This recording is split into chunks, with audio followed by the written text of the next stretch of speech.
Well, doing good. I'm doing well. Yeah, I'm doing well.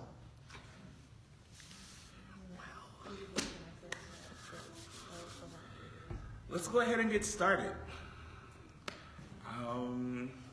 First, I would like to say thank you all for coming out.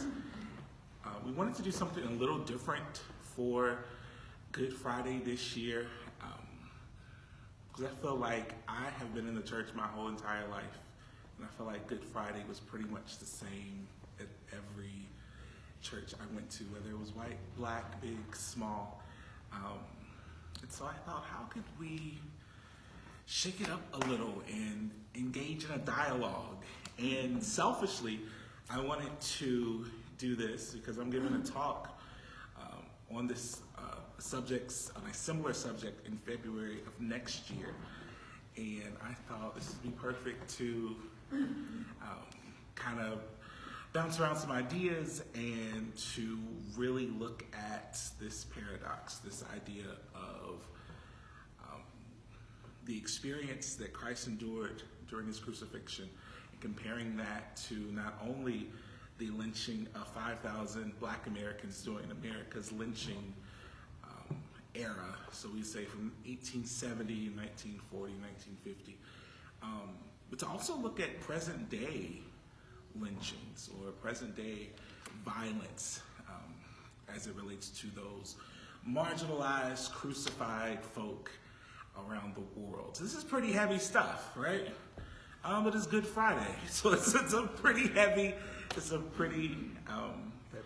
heavy topic. So I'm going to present just some information, but I really want to ask questions and to get feedback. I really want it to be a discussion. Is everybody all right with that? So we can actually, go to really try to wrap our heads around this. Our objective, I really want us to understand that these basic four principles.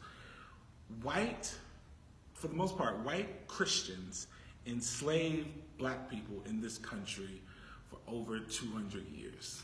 We got that? Through slavery, Blacks who were not Christians primarily converted to Christianity. People would say, well, that's the same Christianity of the people who enslaved them. Well, then I would argue, well, they heard something different, and we'll talk about that. They heard something different in that Christian message. White Christians lynched Black Christians in this country, sometimes even on church grounds. And it wasn't just this person did something bad, let's lynch them. It was an event. It was mob violence. It took hours. And that leaves a stain on the Christian church in our country. A lot of people want to talk about racial reconciliation. That means getting back to, if a husband and wife are estranged and they reconcile, what do?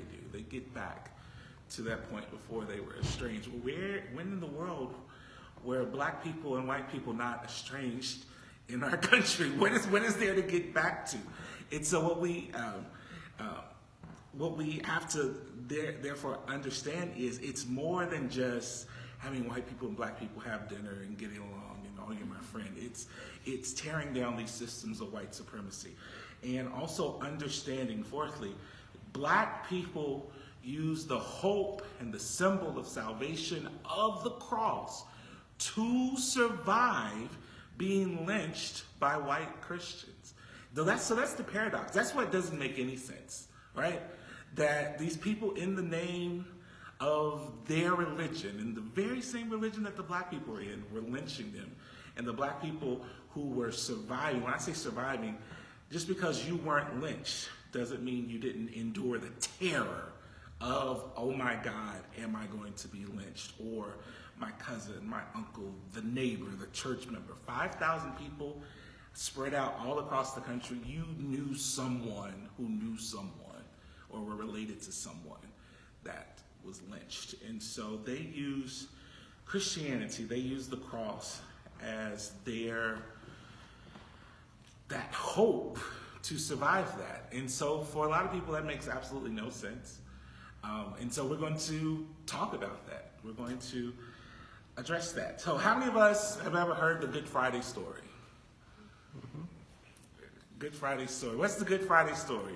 Give it to me. Just what happens? Jesus is betrayed, turned over to the authorities, meaning the local religious leaders. They turn him over to Romans. The Romans say, not our problem. Back to the religious leaders, they say, look, he's blasphemous. And they decide to execute him, torture him, execute him, put him on the cross, and he dies. And he dies on the cross. Did we miss anything? Anybody want to add something? One of the things that makes the Christians in the story complicit in the death is that they ask the crowd, who do you want? You want me to execute this guy or Barabbas? And so in the Good Friday story, Christians are invited to say, well, you shouted, kill him, you were part of that.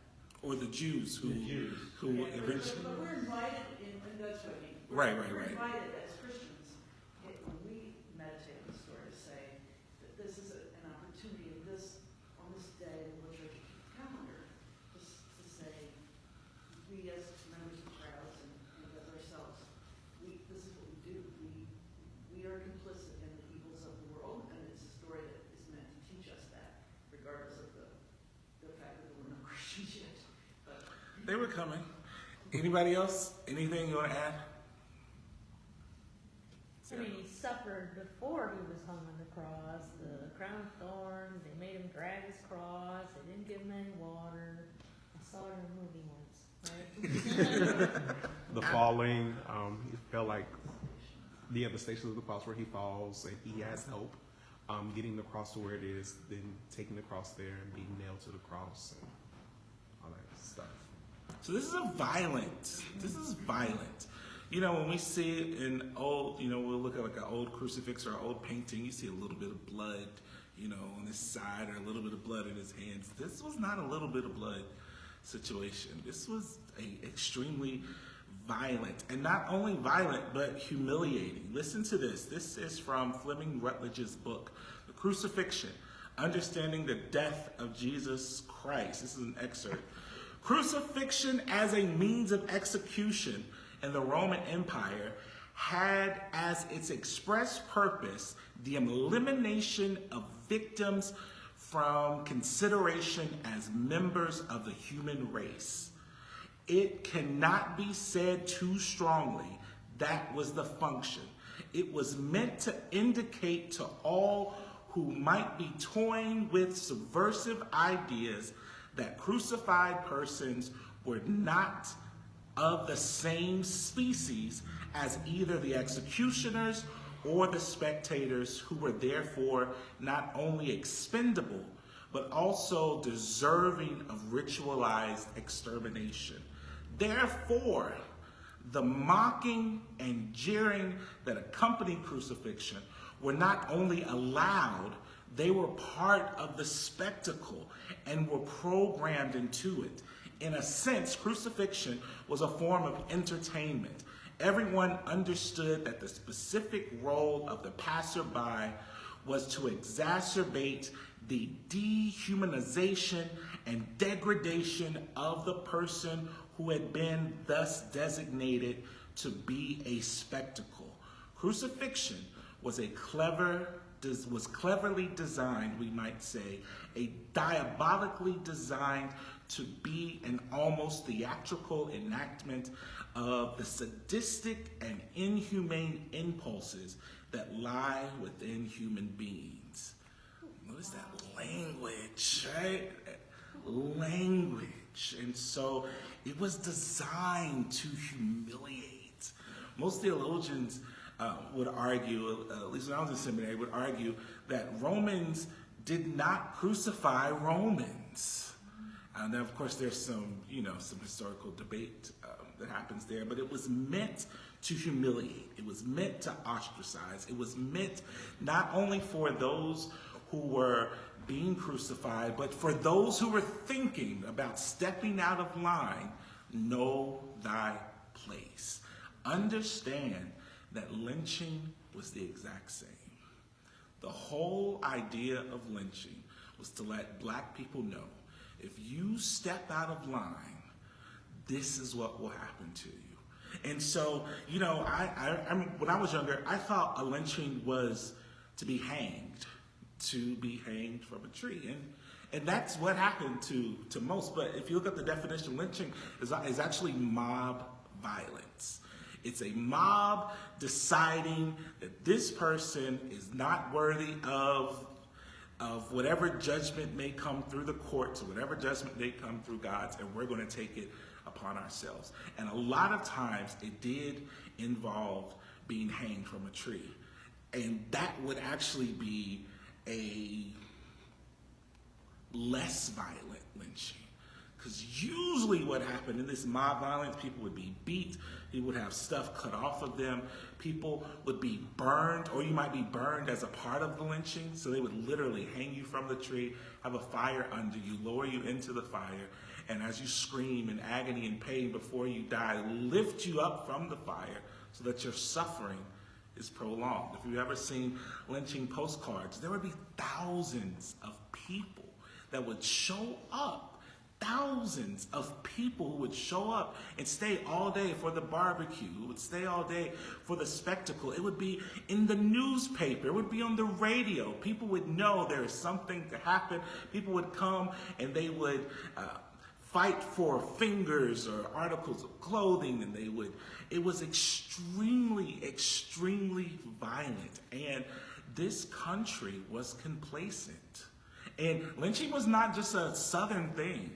Lynchings happened all over this country. And it was vile, and it was grotesque, and it was designed not just to teach the person a lesson who is enduring it, but to let the community know, if you step out of line, this will happen to you. And most of the time, the persons who were lynched, we could argue were lynched for no reason at all. What was the biggest crime you could be lynched for in America's lynching era? Absolutely. And they called it rape. What decade was this that was most prevalent? So we're saying 1870 to 1940, 1950. So, yeah, so literally in... It's a long span. Yeah, lots of decades. I mean, my grandfather was in Fort Benning, Georgia, during the Korean conflict. And he talks about actually being in the woods and them literally seeing a lynched body and being told by his superiors, you leave it alone, because it was actually dangerous for you to go and cut down the body and take it to the family. It was dangerous because, again, it's a lesson. It's so that people walking through those woods or walking that way would understand, if I mess up, think of that psychological degradation that every day as a child walking to school, you have to see this, you have to smell it, you have to feel, you have to experience that. That is extremely haunting. And my grandfather to this day will not talk about it. I've tried to engage, and he will not talk about it. It was no one he knew. It was someone that could have been him, that he could have known. And the idea of raping a white woman, it didn't matter if it was consensual or not. If you had sex with a white woman, you looked at a white woman the wrong way. If you breathed in that direction the wrong way, if you stepped out of line and you weren't anywhere near a white woman and people were trying to teach you a lesson, they could accuse you. Remember in To Kill a Mockingbird, it's a novel, but that's the whole point of To Kill a Mockingbird. This is whole idea. And so the mob violence of lynching. Now, how do we how do we, if we go back to this paradox, these four things: white Christians enslaved blacks through slavery. Blacks were converted to Christianity. White Christians then lynched Christian blacks, but black people used their Christianity to survive the lynching era. If we go back to that, how in the world do our white Christians enslaving and lynching black Christians? How is that happening? There's no right or wrong answer. But, I think it goes back to the time of the Bible verses that they use. So talking about how slaves are supposed to act towards their masters and that type of having dominion over another class of people. I think they were still in that mind frame of thought, probably. Okay. Anybody else? How is that possible? How do you do that? How do you justify that? They don't see them as equals. They don't see them as human beings. They don't see them as fellow Christians. Absolutely. It is our manifest destiny. If we let them run around, they would just be savages. They would be raping our women. They would be stealing or there was even a humanitarian approach. They can't survive if we don't, provide this structure to them. What else? How are we able to do that? I mean, you said it was, black Christianity was not the same as white Christianity. I mean, you said whenever there's different sects, there's a rivalry. There was, not to I love that compare, word, but, rivalry. there was an anti-Catholic, stream in American history. So I don't find it that baffling that they would think black Christianity is not my religion. Absolutely. They would even give those few blacks that could read, that would be black preachers like Nat Turner. They would get a Bible without Exodus in it. You get a Bible without those liberating verses, because the whole idea of giving slaves Christianity was to make them good slaves. It wasn't to make them good Christians. It was to use Christianity as a way to control their behavior. And so God will love you if you honor and serve your master, and if you do this and if you do that. And that is something that, as we fast forward to our current age, we always have to watch in the church. Because when you control people's idea of God, people can use that to try to control people's behavior, right? We see it all the time, where the pastor will say, this is what you need to do, and this is how you need to do it. And if you don't do this, God doesn't like this, and God doesn't like that. And you're telling this to people. You're telling people God doesn't like X, Y, Z. God doesn't like when I do that. That's pretty heavy if you're trying to be a good Christian. What else? How is that possible? How are people able to do that? Using Christianity. I mean, it happens today. People use their faith as a means to do mean things, and people have always used their faith to justify their behaviors. I mean, it's been around forever. But I'm a Christian. But why? I don't know why. I don't know why not everybody is kind. It's just, this has been a thing forever. In fact, even today, I'm like, I don't want to say I'm Christian because I think I know what you think that means, and I'm not that kind of Christian. So I don't know. When I tell people I'm a pastor, I always feel the need to offer a disclaimer. I'm not like that. I'm straight. But I am like, they're like, or people find out, you're like, you're a pastor? And I'm like, God, I don't know. Yeah, I am. But what does that mean? Like, what have I done? What have I done that got you so surprised? So, white Christians are able to enslave black Christians. White Christians are able to lynch black Christians. Why in the world do so many black people for so long hold on to Christianity? You tell me. I think as part of it, it's how we see God. We see God as a helper and a liberator, somebody who does an action that helps us. And it can be sometimes different than how, from my experience from going to white churches, white people see God as this being that is present, but there, that does not act and do and intervene in life, where how we see it as he's this intervening force. That's good. Anybody else? Why did so many black people hold on to Christianity? Meg? You know, maybe they're, we're just talking about what's the actual story of Good Friday, and it's about people who are oppressed by an imperial power and the collaborators with the imperial power.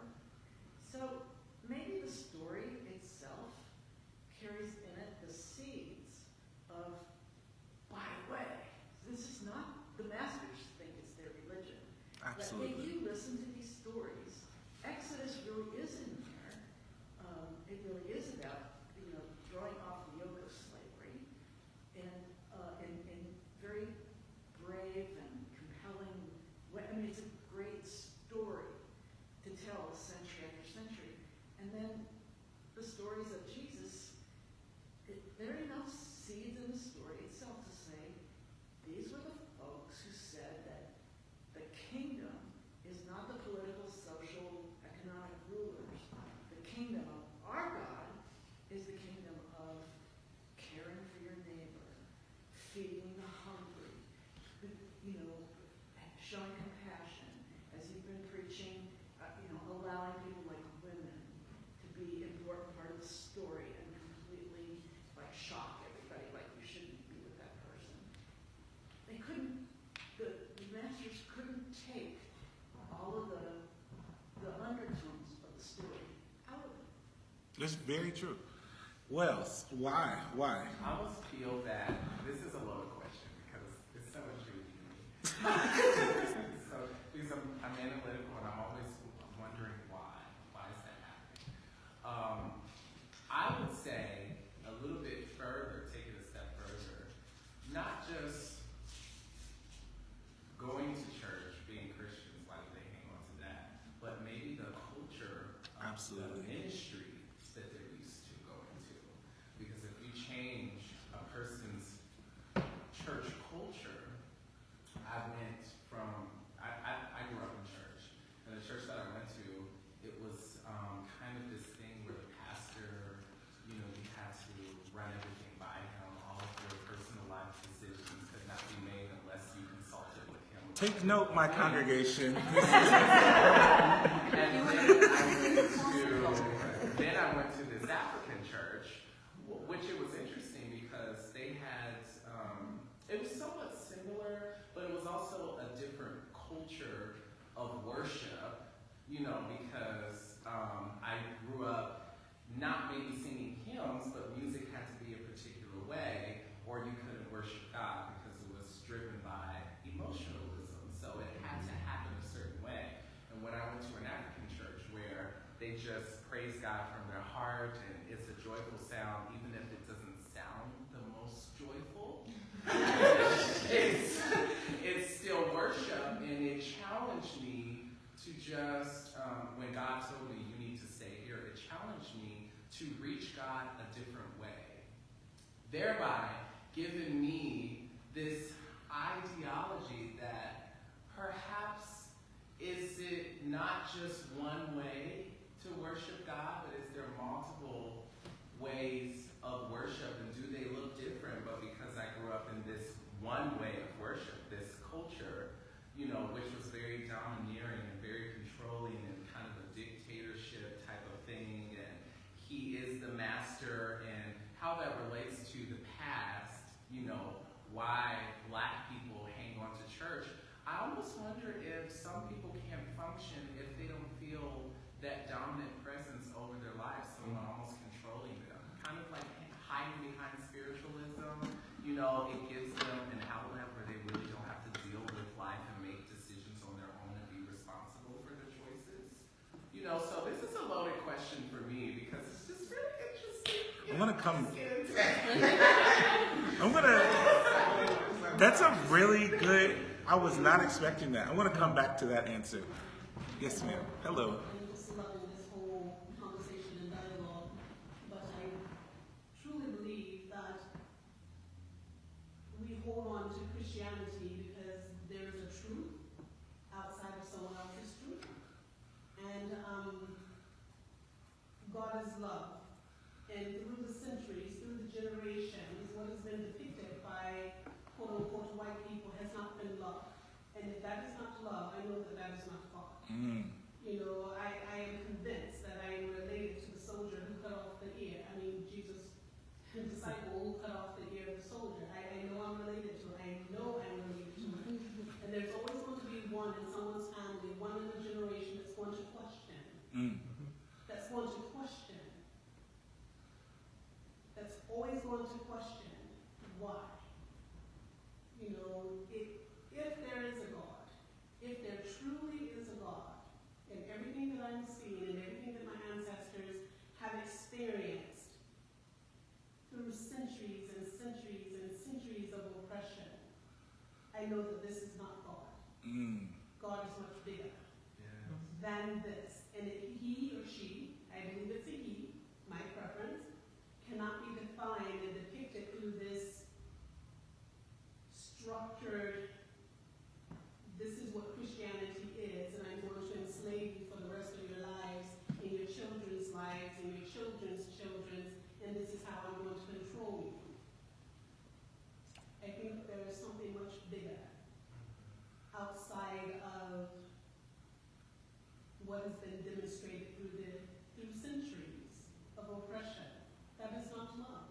And so if this is not love, and I know that God is love, I know that you have been lying all of this time. And what you've depicted is not my God. That is not my God. It's beautiful. I love that you said there is a truth. And so imagine, so slavery from 1619 to 1865, all right? So then we got Reconstruction until from 1865 to 1877. We have Jim Crow, 1877, 1964, 65, right? Housing issues, unfair housing, 65 to now. Mass incarceration, 70s, 80s, till now. So 400 years of oppression. James Cone, the guru of Black liberation theology, said, quote, "I could not separate my Christianity from my blackness." And when he said that, it hit me, because I thought, well, wait a minute, how do I feel about that? You know, when you hear something, read something, you have to examine. And so, I mean, for weeks, and I don't think I'm done yet, I've been thinking, what is, my Christianity from my blackness? And what it caused me to do is look at my ancestors, to look at my parents, to look at my grandparents, to look at my great-grandparents, to look at those before them. My family comes from 2 slave states. Kentucky was a border state, but if you were still, there were black slaves in Kentucky, right? And so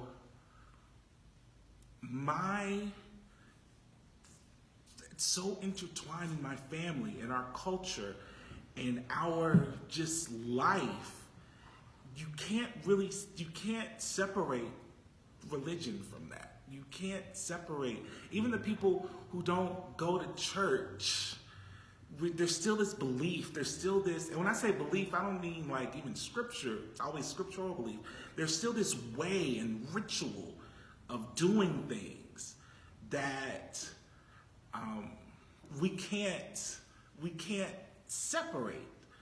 And there's also this fervent belief that you don't get to define who I am. So growing up, I was I was always one of the only blacks in my class. So I went to really good schools or like in these advanced or college programs, and it would be maybe one, maybe two of us. And my family's whole thing is, you're not better than anyone else, but no one else is better than you either. It was that, because people would call me the N-word, or people would say black people this and black people that, and I would come home and really have these conversations, and it was always, no, that is not who you are. And so much of that was rooted in our spirituality, and it was that truth that the master can say whatever he wants to say. That ain't right. That is not right. It's that we identify with Christ in the story. And no matter what Donald Trump says, or no matter what, uber conservative Christian may try to, be a bazillionaire and identify with the crucified poor man in the story, we're like, no. If you can stretch to fit yourself in that struggle, then we who have been oppressed since 1619 here in this foreign land, we definitely can see ourselves in the Christ. And it's also a choice. It's a choice. Because there are a lot of black people who have chosen, well, you know what? I do not want to serve the God of my oppressor. We ever heard that? Mm-hmm. Right?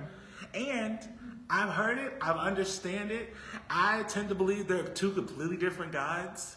And I'm not just saying that based on the way white people and black people worship. It's just literally what we hear. So in seminary, and when I was taking my preaching classes, and even though in ministerial training for my denomination, we learned to stay in context of where we're preaching.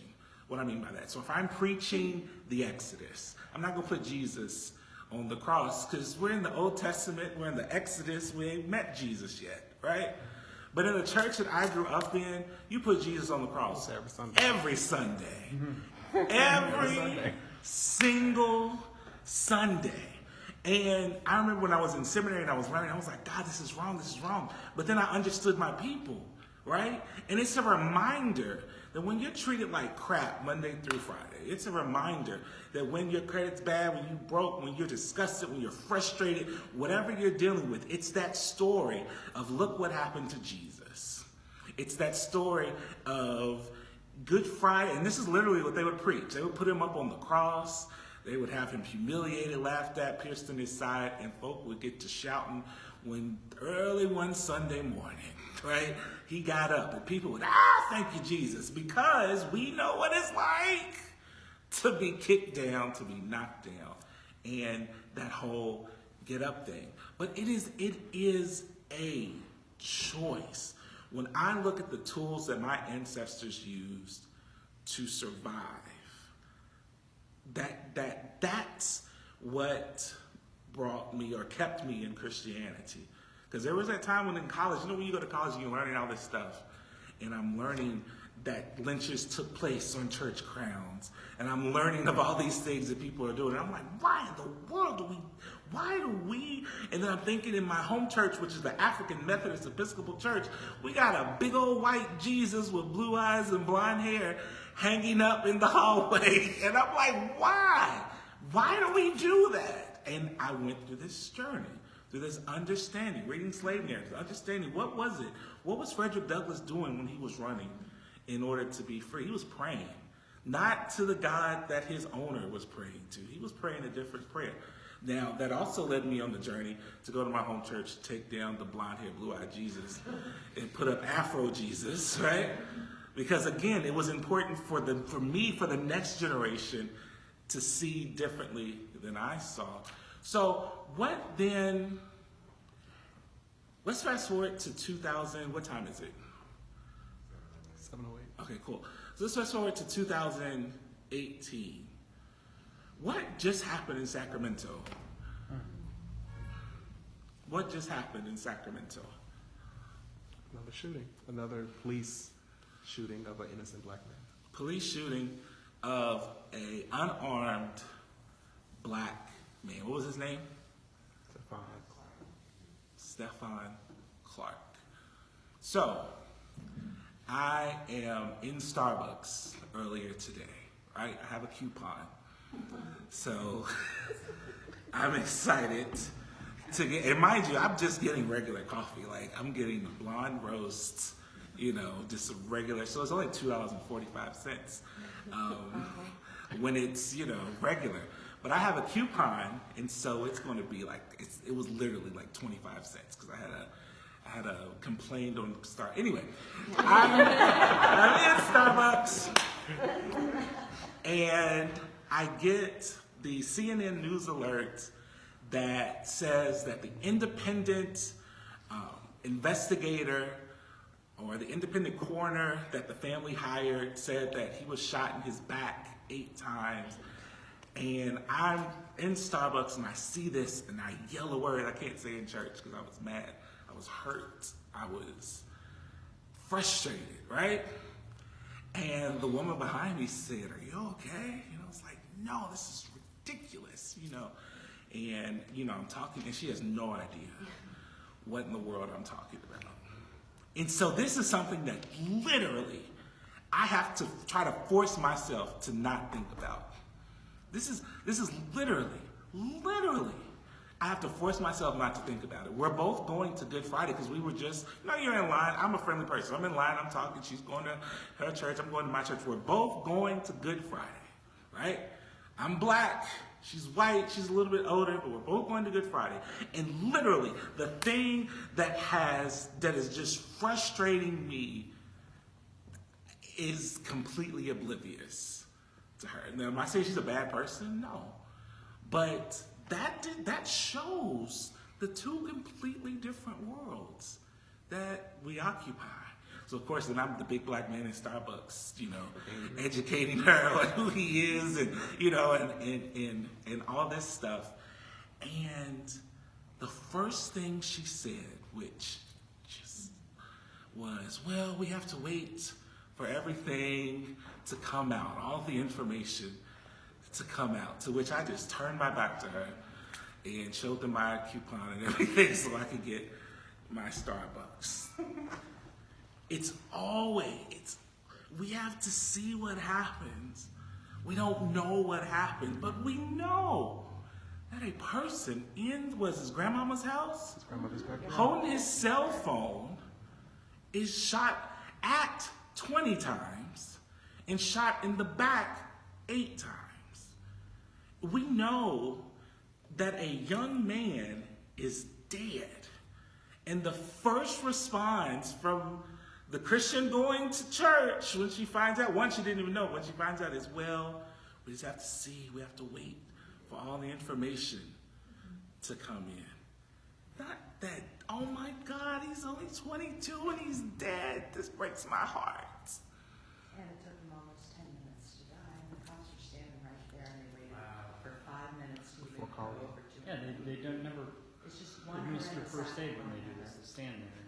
Absolutely. What'd you say? That's always the case. They never administer first aid when there's someone dying there that they just shot. And so, And it's absurd. when I tell people, this is modern day lynching, they say, no, they're not a rope. It's not crowds of people. What do we say? It's dehumanizing. It's separating, right? Waiting 10 minutes means we don't value your life. It's mob violence. When you say, how is it mob violence? What if there's only one? It's a system that says it's okay to kill black people. And It's the same terror. absolutely, it's the same terror. And it's not about, well, is it a black cop or a white cop? It's a system. It's the system says that if a police officer, white, black, Asian, young, old, veteran, newbie, kills a black person, the system, the mob has to justify it. So wait until it all comes in. What that means is let us find dirt on him. Mm-hmm. How much weed did he smoke? What were his grades like? Did he do this? We have to dig up dirt. Let's post a picture of him at some party. Exactly. Look, online. Look who he is. with a red With a Solo mugshot. cup. Yeah. Exactly. Mm-hmm. Because then, oh well, it's okay because he, Trayvon Martin had his middle finger up in this picture and his grades are bad. Like, He broke some windows. right. It's ridiculous, and it is a stain on the Christian church that when these incidents happen, there are whole congregations and churches and denominations that never even address it. My step-grandson this week went through a situation with his friend down the street, who's African-American, where this kid was legally driving his car in his own neighborhood in Worthington, Ohio. And he was missing a front license plate. The cops pulled him over, took out their guns, and there were 3 backup cars called. This is a kid, just got his license within the past year. Now, he got a warning, but my stepson called me and he said, "This one's for you. What should we do?" My son is so upset about his friend, and your granddaughter's too young to understand. And so she said, "How could this happen? What happened? This is wrong." And Alex, my grandson, said, "Molly, he's black, and what can the family do?" So, the thing about it is that we hear about it, and there's going to be protests and everything, when someone actually shoots the gun. Mm-hmm. This shows that in Worthington, Ohio, in a middle-class neighborhood, with a kid who Sam DeBose, as we know, got murdered for missing a front license plate. That it shows kind of the terrorism that, we didn't shoot you this time. Is anybody going to complain, to the police, or we didn't shoot you, you got rid of the warning? But this, obviously, not only was this young man terrified, but his family, his friends, it has that same purpose of, well, just so you know, we can do this. We can do this with impunity. And if you're terrified, well, that's on you. We didn't hurt you. But to me, it showed the routineness of it. And even the 16-year-old white kid his friends would just know, would say, "Yeah, sure." That's part of his understanding of America. And that's the word. It's the terror. Yeah. It's so those where people are shot. That's the crucifixion for the rest of us to see. When you are at your grandmother's house, this with a cell phone, this can happen for no reason. And yeah, there'll be a settlement. The police department will settle with the family and give them some money because there's value. There's always a dollar sign put on black bodies. But it's amazing how these settlements happen, but convictions don't. Not only not convictions, but even people getting tried, even people getting indicted, that doesn't happen. And so when we talk about this idea of this violence, let's stay here for a second. When we talk about this terror, we talk about this terror in 2018 when I am pulled over, when I see lights, or there are a couple of songs, like if you're listening to, I hate when people do this, and they'll put like sirens on their song or their music, and I'm like, what? Right.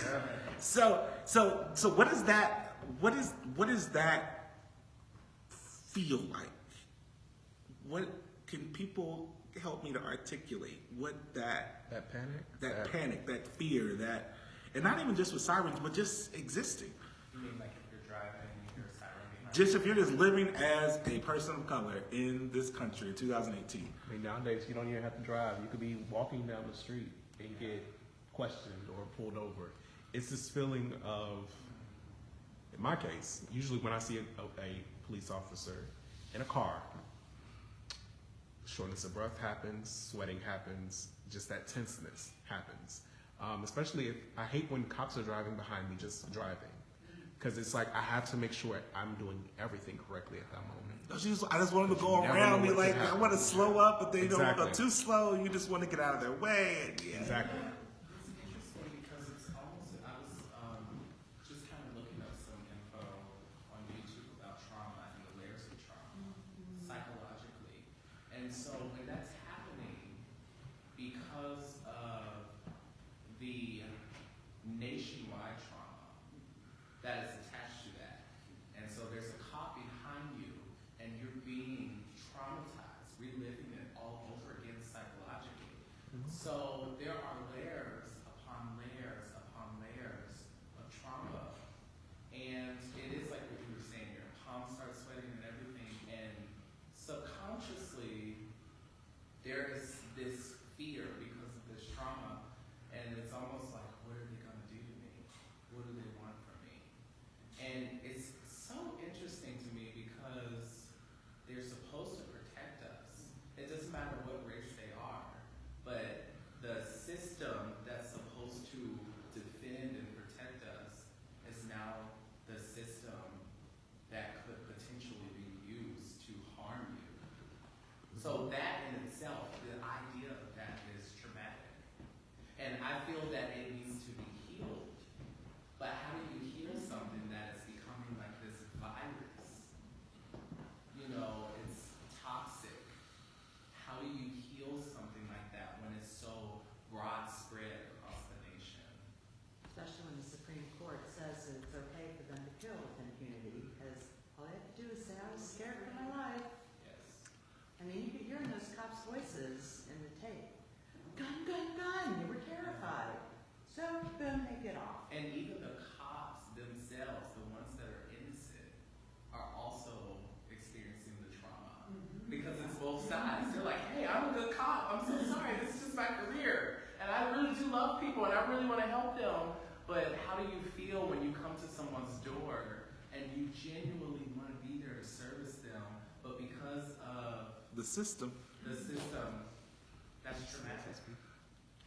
Friend, do you have something? I want to say two things. One, following up on what you were saying, that it's like it's not post-traumatic stress disorder, it's ongoing traumatic stress disorder, and there's not that opportunity to heal because you're still in that situation. And I think that there's a sense of being in certain situations where there is an impossible standard that you're expected Absolutely. to live up to, that you're supposed to be beyond reproach, that even the slightest misstep could be fatal. So that with people, you know, oh, he ran, there was a case where somebody that he was pulled over because the cop felt like he was looking at him too long. That I think that there's that sense that you're trying to live up to this unreasonable and impossible expectation, and on one hand, there is a sense of, by that effort, sort of that dual sense of I'm in control of this because if I can be perfect, I can protect myself, but you can't really, and it's impossible for anyone to meet what, in terms of white supremacy and racism in our country, is an constantly moving standard, because it's not based on something rational. Absolutely. It's based on something irrational and something that is subconscious. So I think that the people for whom those officers, I watched that video, that their fear was real, and it's just like, I mean, it was sort of surreal for me to see that and see them, that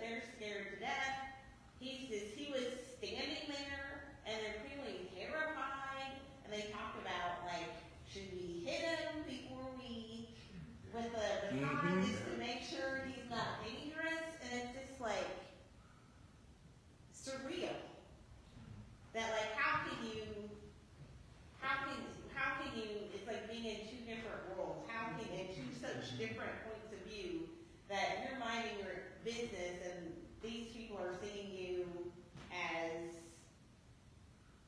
dangerous and acting aggressively. For existing.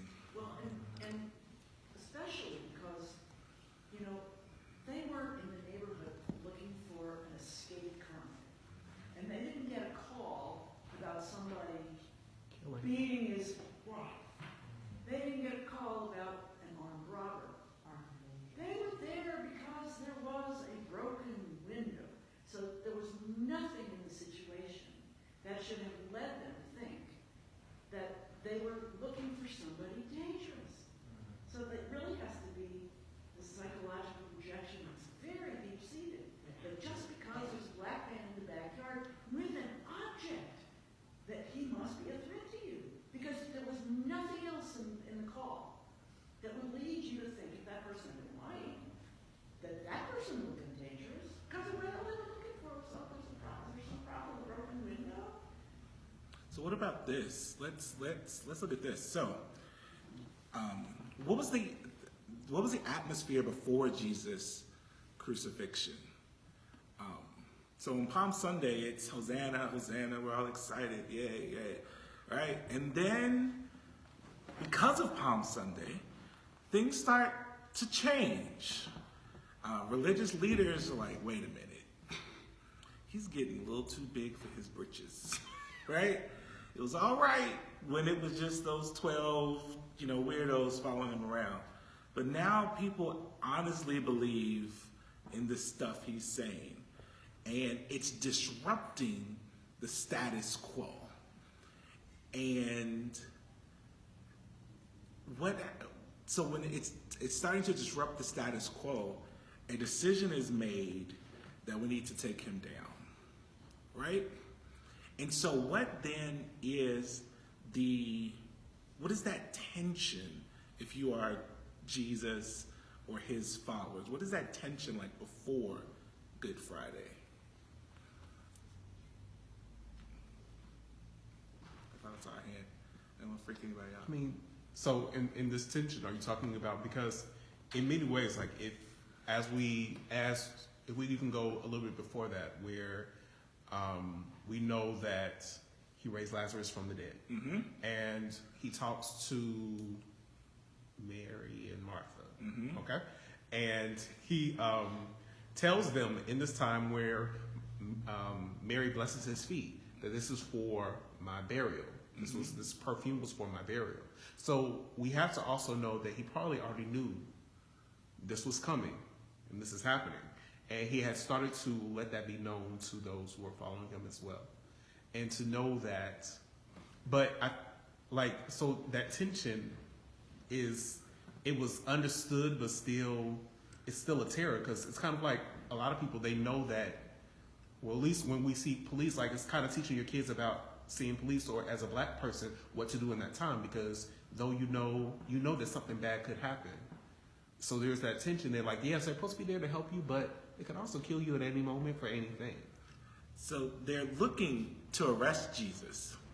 So imagine you got a friend, y'all 12 deep, and you know that the police are looking for one of you. But you still have some stuff, some stuff you're trying to do, some loose ends, some prayers. And so it's that tension of they're going to go after Jesus. And we know it. This is what he's been talking about this. We know, but now Jesus would always say, the time is coming near. So it's that tension of what's going to happen to him, what's going to happen to us. So remember when Peter denied being a follower of Christ? Why did he do that? He was next. Absolutely. If you want to Google what happened to the 12 disciples, we always talk about Jesus, but beaten, lynched, killed. I mean, it was a dangerous situation simply because they were against the status quo. They were with Jesus, And again, what was the crucifixion? It was to keep everybody in line. So that same tension, that feeling of having a mark on you, imagine that for 400 years, there is a huge percentage of this country that have felt that for generation after generation after generation after generation. It's so interesting that you're breaking this down like this because it's helping me to see it from a different perspective, kind of interpret things a little differently. And I feel that for someone who is trying to survive, like in that time, biblically and today, when you're trying to survive, then that means you need to switch gears and become defensive. Because something could harm you potentially. So you have to be guarded and ready at all times. And so there may not be a confrontation, but because you're already defensive and you don't know whether the person is trying to help you or if they're trying to, hurt you or harm you. And so you can't really see eye to eye, because you're already defensive. And I think that's what it has taught us to do. And maybe in that moment, they were just feeling like, oh my God, I don't know who to trust. I don't know wherever we go. And so you want to survive though. That's human instinct to survive. You can't shut down. This is not the time to stop. We still have a mission. And so you kick into your survival skill and you become defensive. Absolutely. And think about not just that when we talk about that fear being irrational, there is a real fear, right? There was a real fear then. There's a real fear for the oppressed populations of the world now. But what happens though is because of the terror, you over-exaggerate and you create fear when you walk in everywhere you go because thy soul be on thy guard. I don't know when it's coming or where it's going to happen. The disciples knew that one of them were going to betray Jesus. But did the 12, did they know? So then the very people that you're close to, so that's that irrational part. One of these people is going to betray. But irrationally, I can't trust any of you because it could be any of you.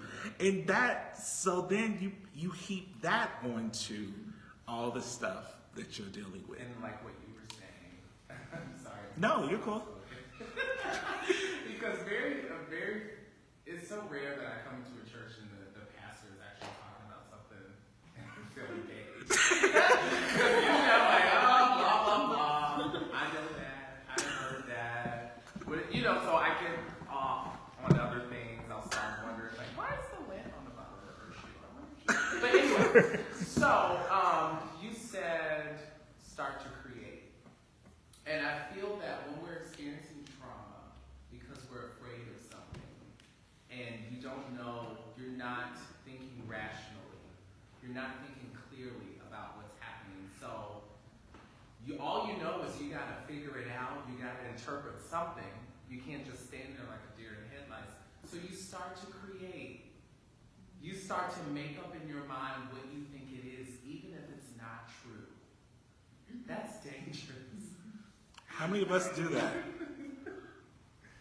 And why do we do that? It's also a control thing. I can't even control what happens to my body a lot of the time, right? And there are, and when we talk about the crucified people of the world, there are people in groups all over the world that because of who they are treated like this. And so what happens is you control what you can control. So you come up with kooky, crazy things. Nope, I'm not going there. Why aren't you going there? Well, I'm not going there because, there's too many white people hanging out by the door. And I'm just not going to do it. And well, they're good white people. Yeah, but there's that one. And I don't, you just start to recreate. I'm working on an essay for a talk called Why I Don't Hate White People. And this is so important. It To is work at that? it is so important Amazing. because it's so important because it's like I literally think about some of this, like the racism, all the ridiculous stuff that I've gone through my whole entire life. And it's not me being crazy, it's racism. Like, I know it. And I'm like, but why don't I hate white people? But, it makes no sense. And it's not because there's some good white people. It's not about good and bad and all that. Because as a group, why don't you hate the group? Like, why don't I hate white people? And it comes back to this spirituality piece. My grandmother, whenever I would face racism, and I would get really mad and hateful and want to spit in the teacher's coffee, I don't know, make up something. My grandmother's first response was always, you don't be like her. You don't hate like she hates. You don't be like them. You go higher. It's that whole Michelle Obama, when they go low, we go high. And it was that whole, if people do that to one of God's children, you pray for them because they're sick, they're twisted, there's something wrong with them. And when I was younger, it was so stupid to me. I'm like, she wants me to pray for the person who called me the N-word, or pray for the person who did this, or pray for the person who did that. But eventually I learned, I was like, okay, this ain't for them, this is for me. This is for me not to accept what they give me. But then as I matured, it really was God, what must she be going through that this is how she handles this? I go to the store and I get followed around. How crazy are you, right? Because I'm the one that's going to pay for my stuff while this kid over here is stealing, right? How sick are you? How twisted and warped and irrational are you? And what that does, it helps you to reject that. And when you start to reject that, you develop a muscle of, I just don't care, right? It's something that, like gay people, when I first started hanging out with gay people would stare and point and whisper, and I'm like, how do you deal with this? Like, oh my God, they just pointed, and they'd be like, what are you talking about? Like, I'm just oblivious. I'm like, how are you oblivious? Like, look. But there's this mechanism that you develop of desensitization. Yeah, I'm just so, like, if my existence in Kroger bothers you, you're crazy. Not me. I'm buying tomatoes.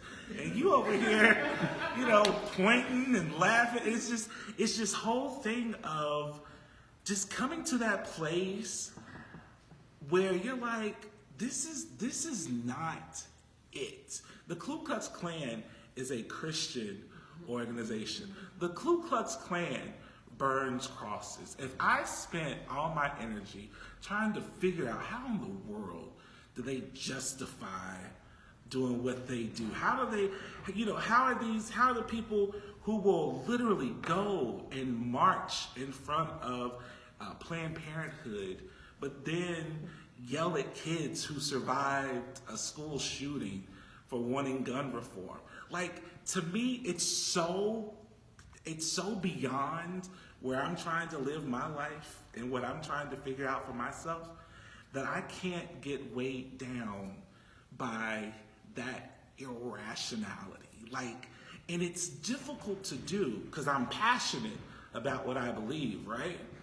But at the same time, to save my sanity and to save my future and my ministry and my calling, I understand that there's a whole lot of stuff that the enemy does to distract us. Like, there's a whole lot of stuff that happens, and the whole purpose is to distract us from what we should be doing. And so my philosophy is, I'm going to focus and work on what I love instead of shouting and yelling about what I hate. Because it's just a much better use of my energy. And is that easy? No. It sort of makes me think of that scripture. What time is it?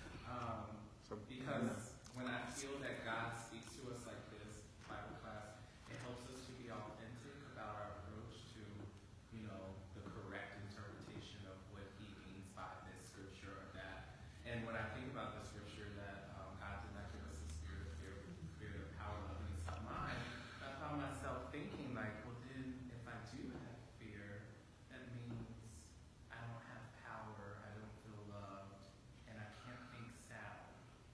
It's the exact opposite of that, what he gave me. And so do I see that happening in the world today? And was it happening in the Bible at that time? That the person was insecure or they were afraid because they felt powerless. When you feel love, it creates an atmosphere of safeness. You feel safe.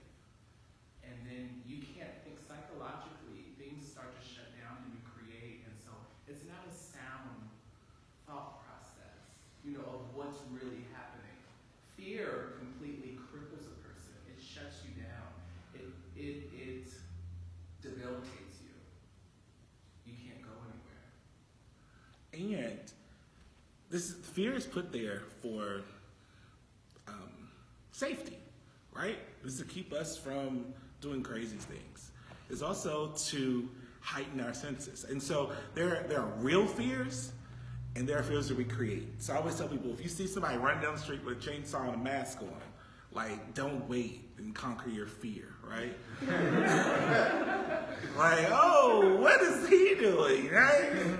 Let me wait here and see. Like, that's a real fear. It's not in your head, right? Let me run, let me hide, let me react. Now, unfortunately, a lot of us fear what we anticipate is going to happen, and that's the difficult part. We have about 20 minutes left. Does anybody have any questions before I get back to this whole idea of why Black people remain Christians? Anybody have any question, comment, concern? Sorry, this is like a pit, just to make sure we don't need to pull over on the road, let anybody out, get chips or something. All right. We'll keep rolling. So when we go back to this, I want to go back to this whole question of why do so many Black people remain Christian? I want to interrupt. I have to ponder that for a moment. It seems like we take for granted that Black people here in the U.S. are beholden to white Christians from the time of slavery, as though the boundaries and the borders of the U.S. are not, they're locked. There were Black people all around the world that were celebrating, recognizing, worshiping Christianity before they came to the United States, before slavery. Before slavery. So, when I told people that I was coming to hear you talk about this, they were like, oh, where are you going to hear that? The glory laying on the cross and lynching. This is, Good Friday. It's like, but it's so interesting. But it's like, it just, when you think about, why do Black people continue to practice Christianity? That white person's religion, it's like, no. It's not, exactly. It's not a white person's religion. It's not a Black person's religion. It's not an Asian person's religion. It's a world religion. My cousin, this is still the United States, is in Alaska with Alaskan Indians. And it's like my cousin who's in Senegal and in France and in Germany. It's like they're all practicing Christianity from their native land, which is not America. And their parents before them, and their parents before them. Even in huddled basements when you're not supposed to be practicing Christianity. It's like it's not just here in the U.S. Absolutely. Absolutely. So it just annoys me when I hear people say, oh, you're practicing a white man. Oh, shut up. It is not a white man's religion, at least to me, for me, in my world. It is not, it's my choice. Absolutely. It's my choice. I think sometimes when I think about it, and I think especially in dealing with the idea of Christianity in America, it definitely looks different than what you find in other places. It has totally different connotation just because of the history of what we've seen happen here in America. But I think even just in like, when I think about it, and I have to ask myself, like, why, even in knowing things, why I do practice Christianity, I get something from it, but I also feel that I'm honoring those who came before me and my ancestors, who also found something from Christianity, who also, even in those times of struggle and even in those times of terror, they knew they had something to call on that really sung to their hearts in those moments that I still get that same feeling from. That other places, and you hear a lot of people going to like, different Egyptians or, different forms of spirituality, but there's something that I get from understanding I also see God as this male figure, this father in my life, that I get something that I can hold on to that really draws people and draws me there. And I think still draws a lot of people there too. That it's just something that even if they don't go to church, or even if they don't have this connection or this church family or this apostolic or something type of ideal, there's still that drawing that holds us, that we know that in times of struggle we have somebody we can call to, we can go to that rock that is higher than I, that we can draw from that never-ending well of strength and power and love from. That's what it was for me. It was when I was literally trying to figure out what is this spiritual journey that I'm supposed to be on. From being brought up in the church and going and following and believing because I was told to. Then college was when I got to choose for myself. And it was because it worked for me. I believed, I needed, I chose that Jesus was me, that Jesus was the ostracized, the oppressed, the trying to figure out that human side, and I identified with the Christian experience. And more than anything, I didn't want, more than anything, God was bigger than what people told me God was, right? And I wasn't going to let, a lot of my black friends at this time got on me for, you're worshiping the God of the oppressor. I'm like, I'm not letting the oppressor take God from me. That is not what's happening. Actually, I'm taking God and understanding that their idea of God is too limiting, is too small, is too constrictive, is too painful. It goes back to that love. God is love every time. And so anything that is said or done, if it doesn't feel loving, how can I say that's God? And that's also the litmus test for me, right? That's what is my intention in what I do and what I say and how I express and how I show. Because if it's not loving, like I take being a pastor really seriously, right? I mean, I'm a big joke and I'm crazy, but like I enjoy pastoring. I enjoy doing what I do. And so even when people behave extremely badly, because sometimes adults behave badly, right? Even me. Even when people behave extremely badly, that pastoral side of me, the first response is usually anger, to react to whatever it is. The second or third response is usually, okay, how can I show this person love? Because usually when people behave badly, they're acting out because of their own stuff. It's rarely you. Even when you do something that they don't like, it's usually a reflection of themselves they see in you. So my question is always, how can I show this person love? And what that does is two things. The first reason I did it was petty. The first reason I showed love is because my grandmother said you can kill a person with kindness. And so I actually did it to get back at them, right? And so if they would be rude, I would just be nice because they would expect me to be mean. And I'm like, yes, winning, right? But as I matured, I honestly want them to know that no matter how poorly you behave, I'm not going to let you off the hook. What do I mean by that? I'm not going to stop being kind and loving. And I'm going to, as my grandmother used to say, love the hell out of you. Like, I am literally going to show you this light. And Lord knows it's not easy, right? But it makes me feel better. But it's also Jesus on the cross who is being crucified by these people laughing and talking and you know, they're yelling, they're taking his stuff. And what are the things that he says? Father, forgive them, for they know not what they're doing. And it doesn't mean that he wasn't in pain, doesn't mean that he wasn't angry, doesn't mean that he wasn't upset and going through all these things. But it's this whole idea of, I'm going to show you love. I'm not going to let you think that the 400 years of lynchings and oppression and beatings and all this cruelty that you've done, I'm not going to let you think that you won, because you haven't.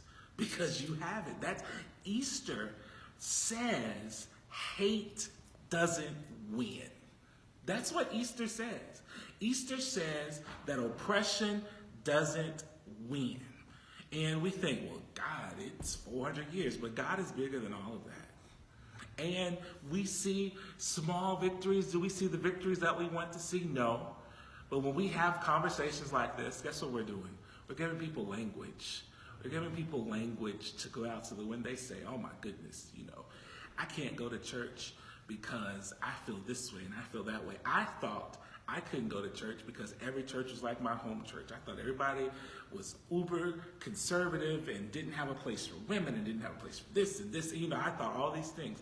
And then when I opened and I realized God has to be bigger than this book. That God is so much further than where we limit and where we put God in these little boxes. And that it was up to me on my journey to discover that theology, to figure out what is God saying to me. Because there are all kinds of people who say all kinds of stuff about all kinds of folk, right? And if you only listen to what everybody else says that you ought to be doing, none of us would be doing anything. Because we'd be so confused, right? And so if we just follow that heart, follow that mind, follow what it is for us. And when people say, God, you're crazy, you shouldn't be doing this, you shouldn't be doing that. I'm like, no, this is, if you don't have to come here. Yeah. You don't have to sit in these pews. You don't have to listen to me. Find some place that speaks your language. Yes, sir. This is a gift. Thank you. So glad I came. I think because I grew up in church. Thank you for coming. I grew up in church and I got tired of religion. I just got zapped out.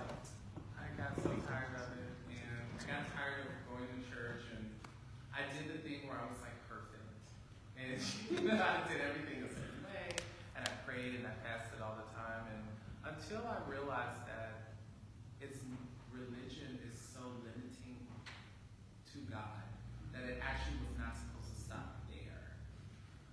When I finally realized that, then I started to really experience the freedom, because I felt like, okay, I have to find a church home, I have to do that, which is true. It's good to be involved. You should do that. You need fellowship. I have to get involved. I have to make sure that I do this, and I have to do that, and I have to pray like this, and I have to. And when I realized that all of the racism and everything was happening in the Bible with Jesus when he was here on earth, and Paul was saying, hey guys, wait,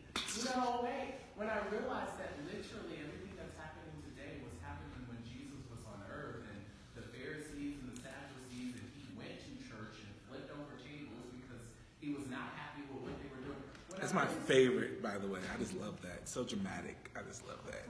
I love it. Like, when I really realized what was happening, that's when I feel like in my mind I started to really take the limitations off, and even in terms of sexuality.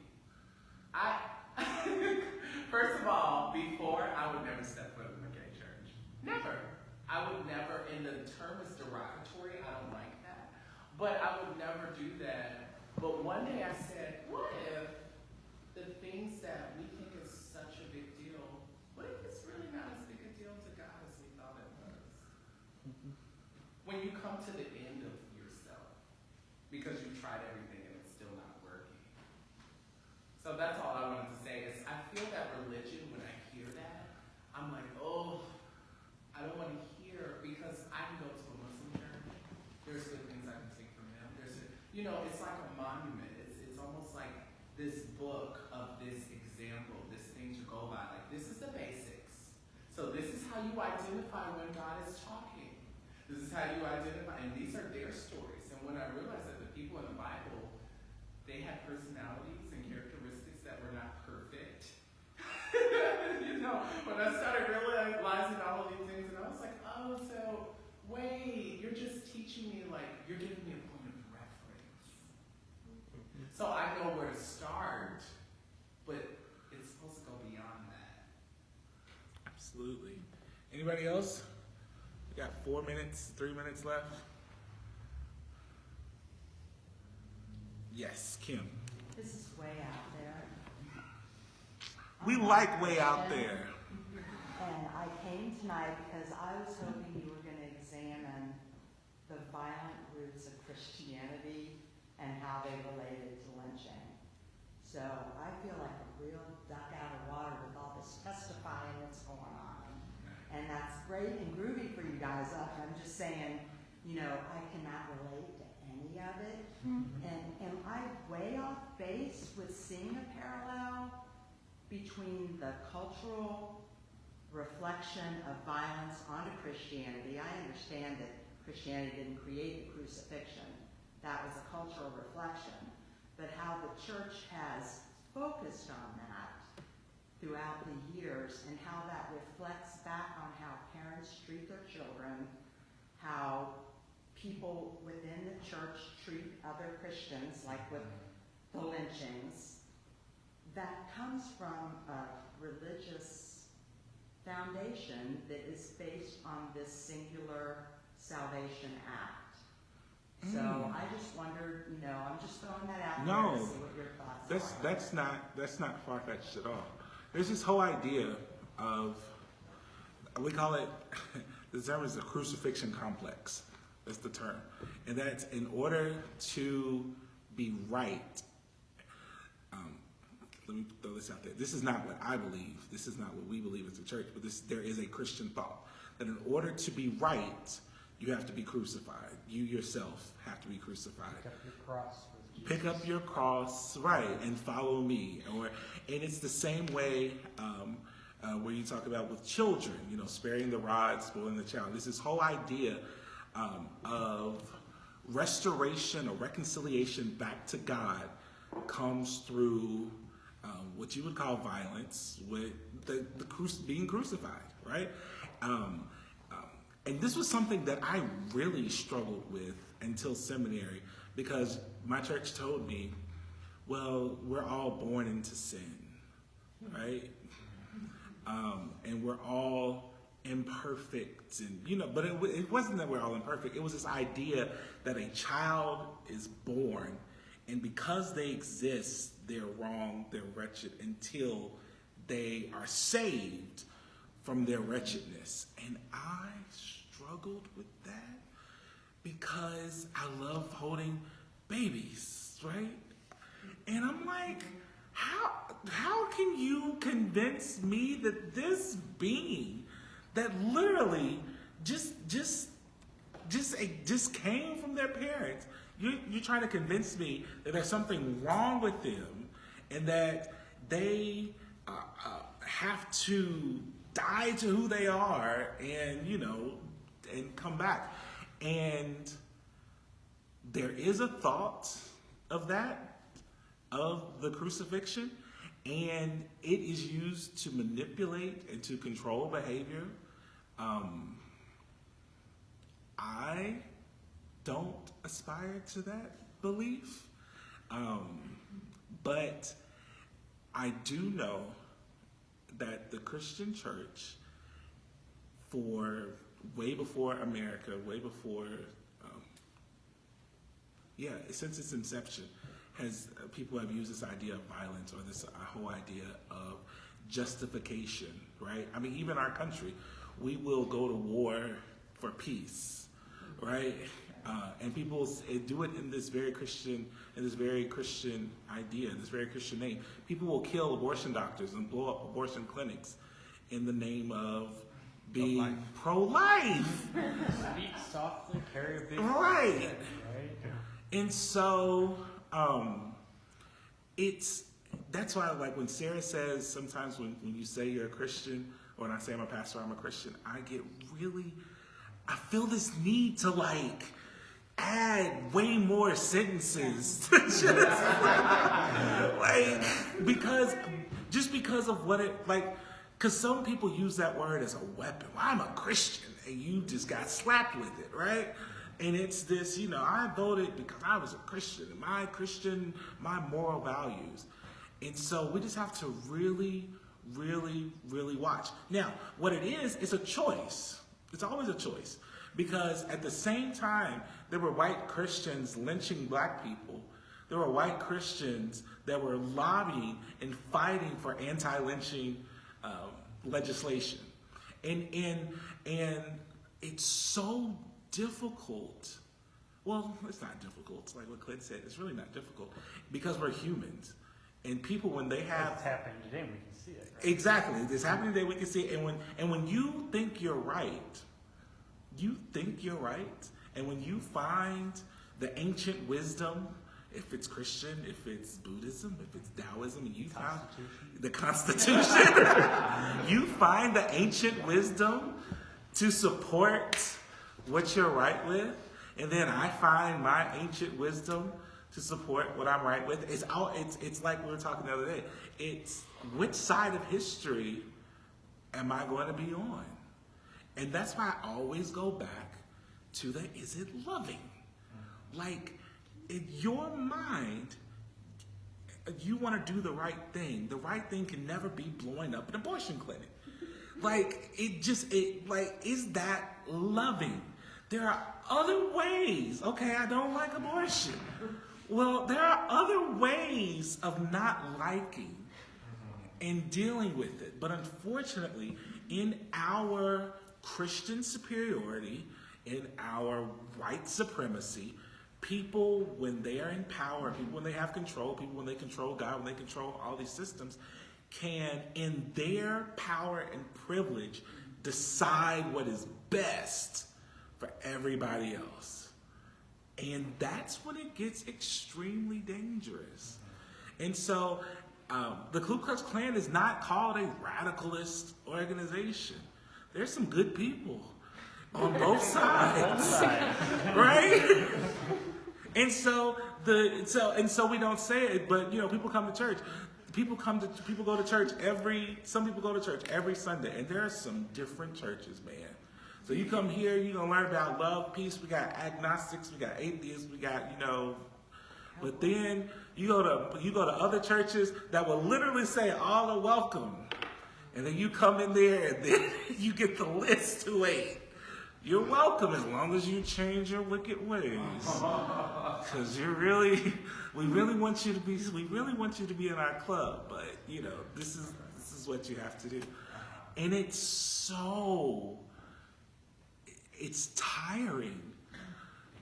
It's because you feel like when I'm in certain circles with certain pastors, I feel like the two-headed stepchild, right? And then I'm in other groups with some, it's like, oh my God, your church is mixed. Like, we got one black person and he's really not that black. It's like, it's just amazing how, it's just amazing. And so it always comes back to me. And that, you don't have to be a Christian, right? Because I have lots of friends that aren't Christians. It always comes back to, well, what is my intention? What is my intention? Whatever I do, it doesn't have to be to spread the love of Jesus. It could just be to be a kind and good person. I'm not going to blow up an abortion clinic. I'm not going to help somebody. I'm not going to, like when our president says, I'm not racist. I didn't do this, right? But when your words incite violence, and not just physical violence, but on all levels, violence, it's trauma. When you degrade women, when you send a tweet, oh, it's just a tweet. There's no such thing, right? It stings. If I'm walking down the street and somebody says, hey, the police are coming, I immediately, and my father was a cop, I'm immediately, right? I'm going to, that trauma is going to swell up in me.